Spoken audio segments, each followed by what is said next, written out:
أعوذ بالله من الشيطان الرجيم بسم الله الرحمن الرحيم ووهبنا لداود سليمان نعم العبد إنه أواب إذ عرض عليه بالعشي الصافنات الجياد فقال إني أحببت حب الخير عن ذكر ربي حتى توارت بالحجاب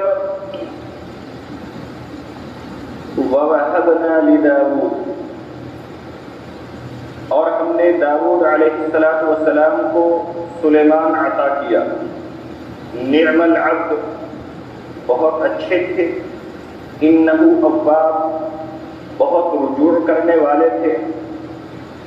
اذ عرض علیہ بالعشی الصافنات الجیاد وہ قصہ یاد کرنے کے قابل ہے جب شام کے وقت ان کے روبرو عمدہ گھوڑے پیش کیے گئے. فقال تو کہنے لگے انی احببت حب الخیر عن ذکر ربی،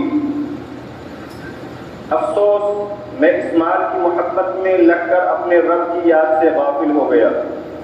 حتی توارت بالحجاب یہاں تک کہ آفتاب پردہ غیب میں چھپ گیا. ردوها علی پھر خدام کو حکم دیا ان گھوڑوں کو میرے پاس لاؤ. مسحا بالسوق والاعناق اور ان کی پنڈلیوں اور گردنوں پر ہاتھ پھیرنا شروع کر دیا. ان آیات کریمہ کے اندر حضرت سلیمان علیہ السلام کے ایک واقعے کا ذکر کیا گیا. واقعے کی ابتدا اللہ نے یوں کی کہ وَوَهَبْنَا لِدَاوُودَ سُلَيْمَانَ کہ ہم نے داؤد علیہ السلام کو سلیمان علیہ السلام جیسا بیٹا دیا. ویسے تو حضرت داؤد علیہ السلام کے 19 بیٹے تھے، لیکن ان میں سب سے ہونہار حضرت سلیمان تھے. جس طرح حضرت داؤد کو خلافت اور نبوت، بادشاہت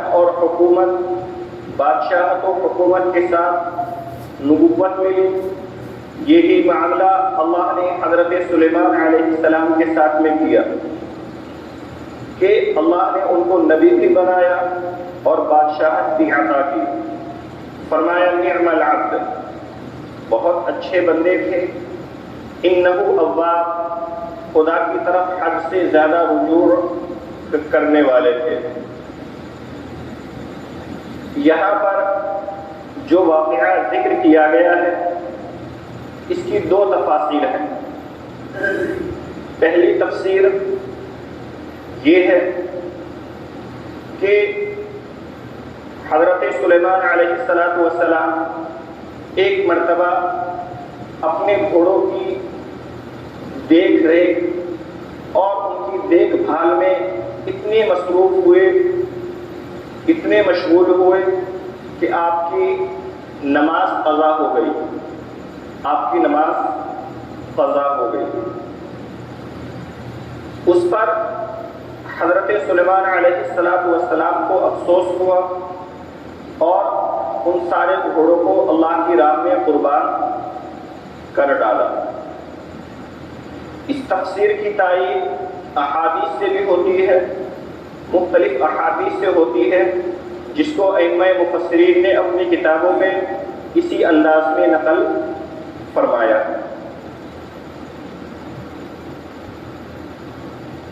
اللہ نے اس کو اس طرح فرمایا اذ عرض علیہ بالعشی جبکہ پیش کیے گئے ان کے سامنے شام کے وقت الصافنات الجیاد عمدہ اصیل گھوڑے. فقال تو کہنے لگے انی احببت حب الخیر عن ذکر ربی میں اپنے رب کے ذکر سے مال کی محبت میں غافل ہو گیا حتیٰ کہ سورج غروب ہو گیا. احساس ہوا کہ ان گھوڑوں کی وجہ سے اللہ کی یاد سے غفلت ہوئی ہے تو حضرت سلیمان علیہ السلام نے ان کو قربان ذبح کر ڈالا۔ جس طرح آپ نے حضرت ابو طلحہ انصاری رضی اللہ تعالی عنہ کا واقعہ سنا ہوگا، پڑھا ہوگا کہ وہ اپنے باغ کے اندر نماز پڑھ رہے تھے۔ نماز پڑھتے ہوئے دیکھا کہ ایک پرندہ گھنے باغ کے چکر لگا رہا ہے، حتیٰ کہ اس کو نکلنے کا راستہ نہیں ملا، اور ان کا دھیان نماز سے باغ کی طرف چلا گیا۔ تو نماز کے بعد آپ صلی اللہ علیہ وسلم کی خدمت میں آئے اور کہا کہ میں اس باغ کو اللہ کے راستے میں وقف کرتا ہوں۔ تو اسی طرح کا واقعہ حضرت ابو طلحہ سے بھی ثابت ہے۔ دوسری بات، جو دوسری تفسیر ان آیت کریمہ کی گئی وہ یہ ہے کہ حضرت سلیمان علیہ السلام کی خدمت میں گھوڑے پیش کیے گئے، وہ عمدہ اور بالکل اصیل تھے۔ جب وہ گھوڑے حضرت سلیمان علیہ السلام کی خدمت میں پیش کیے گئے تو انہوں نے عرض کیا کہ اے میرے رب، مجھ کو یہ گھوڑے کسی ذاتی وجوہات کی بنا پر پسند نہیں، کہ جیسے کسی انسان کو خود بخود کوئی نہ کوئی چیز پسند ہو جاتی ہے، مجھے یہ چیز اس لیے پسند نہیں، بلکہ اس لیے پسند ہے کہ یہ جہاد کا آلہ ہے، اس پر سوار ہو کر جہاد کیا جاتا ہے۔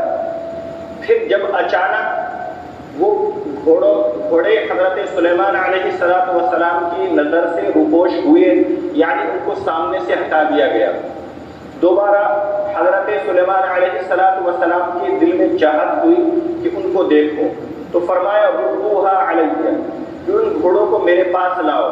فَتَفِقَ مَسْحًا بِالسُّوقِ وَالْأَعْنَاقِ، تو پیار سے ان کی گردنوں پر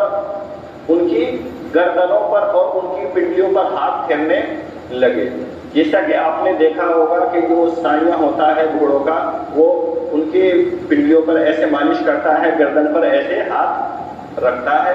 تو حضرت سلیمان علیہ السلام بھی ان گھوڑوں کی گردنوں اور پنڈلیوں پر مسح اور ہاتھ پھیرنے لگے۔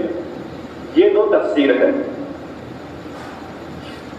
اب یہاں پر پہلی تفسیر کی تائید حدیث سے ہوتی ہے، لیکن دوسری تفسیر بھی یہاں پر معتبر ائمہ مفسرین نے کی ہے، لہذا وہ بھی قابل اعتبار ہے اور الفاظ سے اس کی تائید بھی ہو جاتی ہے۔ اب ایک غلط تفسیر جو یہاں پر کی گئی اس کو بھی ذہن میں رکھے، وہ غلط تفسیر یہ ہے کہ جب حضرت سلیمان علیہ السلام کی گھوڑوں کی دیکھ بھال کرتے ہوئے مشغول ہو گئے اور ان کی نماز قضا ہو گئی، حتیٰ کہ سورج چھپ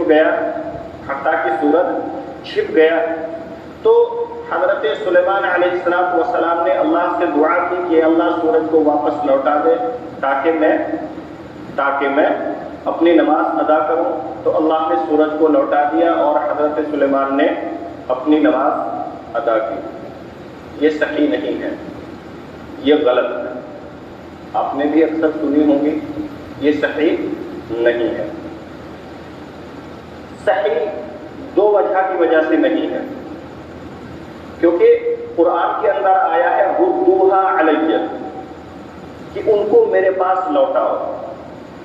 تو اللہ نے تو حضرت سلیمان نے سورج لوٹانے کی درخواست نہیں کی، کیونکہ ضمیر ذکر کی گئی ہے، اور ضمیر تب ذکر کی جاتی ہے جب سے پہلے کسی چیز کا ذکر آ گیا ہو، اور پہلے سے سورج کا ذکر ہے کہ نہیں، تو پھر ضمیر اس کی طرف کیسے لوٹائی جا سکتی ہے، ضمیر اس کی طرف کیسے لوٹائی جاتی ہے؟ تو یہ قاعدے اور گرامر کے اعتبار سے خلاف ہے، قاعدے اور گرامر کے خلاف یہ تفسیر ہے۔ دوسری اہم بات جو سب سے اہم ہے کہ کسی چیز کو مانا کب جاتا ہے، یعنی کسی چیز کو ماننے کا معیار کیا ہے؟ جب وہ ثابت ہو، جب وہ قرآن سے یا حدیث سے ثابت ہو۔ کسی چیز کو ماننے کا معیار کیا ہے؟ جب وہ قرآن سے یا حدیث سے ثابت ہو. اور جب وہ قرآن سے اور حدیث سے ثابت ہی نہیں ہے، قرآن سے اور حدیث سے ثابت ہی نہیں ہے، حتیٰ کہ قرآن اور حدیث کو جاننے والے، پرکھنے والے، اس کے نکات، اس کے لطائف، اس کے حقائق، اس کے معانی کی تفہیم کرنے والے، سمجھانے والے، سمجھنے والے، لکھنے والے یہ لکھ کر چلے گئے کہ ایسا کچھ نہیں ہے، ایسا کچھ نہیں ہے، پھر ہمارے دماغ کے اندر کون سے کیڑے نکالتا ہے کہ پھر ہم اس کو مانیں؟ سارے کہہ رہے ہیں کہ ایسا کچھ نہیں ہے، ایسا نہیں ہے، یہ ثابت نہیں ہے، لیکن ہم کہنے لگے کہ نہیں نہیں ایسا ہے، ایسا ہے، تو پھر ایسا ہے نہیں مانا جائے گا. کیونکہ جب اتنے بڑوں کی بات کو نہیں مانا جا سکتا تو پھر آپ کی بات کو کیسے مانا جا سکتا ہے؟ آپ کی بات کو کیسے مانا جا سکتا ہے؟ صحیح بات یہ ہے کہ اس طرح کی تفسیر ثابت نہیں ہے، ثابت نہیں ہے، تو انکار کرنے کے لیے اتنا کافی ہے کہ ثابت نہیں ہے. کیونکہ ظاہر سی بات ہے کہ حضرت سلیمان علیہ السلام کے زمانے میں ہم تو تھے نہیں، ہمارے آباء و اجداد بھی نہیں تھے، صحابہ کرام بھی نہیں تھے، آپ صلی اللہ علیہ وسلم بھی نہیں تھے. ہم سے جو 1000 سال پہلے لوگ تھے وہ بھی نہیں تھے، وہ بھی نہیں تھے. تو پھر ہم ایسے واقعے کی نسبت جس واقعے کی نسبت 1000 سال پہلے کے لوگوں نے کہا کہ یہ ٹھیک نہیں ہے، تو 1000 سال بعد والے کہنے لگے کہ نہیں یہ ٹھیک ہے، یہ کیسے ممکن ہو سکتا ہے اور کیسے عقل اس کو تسلیم کر سکتی ہے؟ الغرض حتی توارت بالحجاب، حتی توارت بالحجاب، یہاں تک کہ جب آفتاب پردہ غیب کے اندر چھپ گیا. ایک ترجمہ یہ ہے. دوسرا ترجمہ یہ ہے حتی توارت بالحجاب، حتیٰ کہ جب وہ گھوڑے آنکھوں سے اوجھل ہو گئے، آنکھوں سے اوجھل ہو گئے تو کہنے لگے ردوہا علیہ، تم ان کو میرے پاس لاؤ.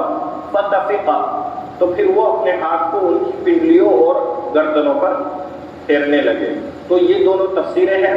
اسی طرح ایک واقعہ غالباً حضرت علی رضی اللہ تعالی عنہ کے متعلق منسوب ہے کہ ان کی نماز قضا ہو گئی تو اللہ نے ان کے لیے سورج کو لوٹا دیا. آپ نے قوالیوں میں بھی اکثر یہ واقعہ سنا ہوگا کہ ایسا، جبکہ ایسا ہے نہیں، ایسا نہیں ہے.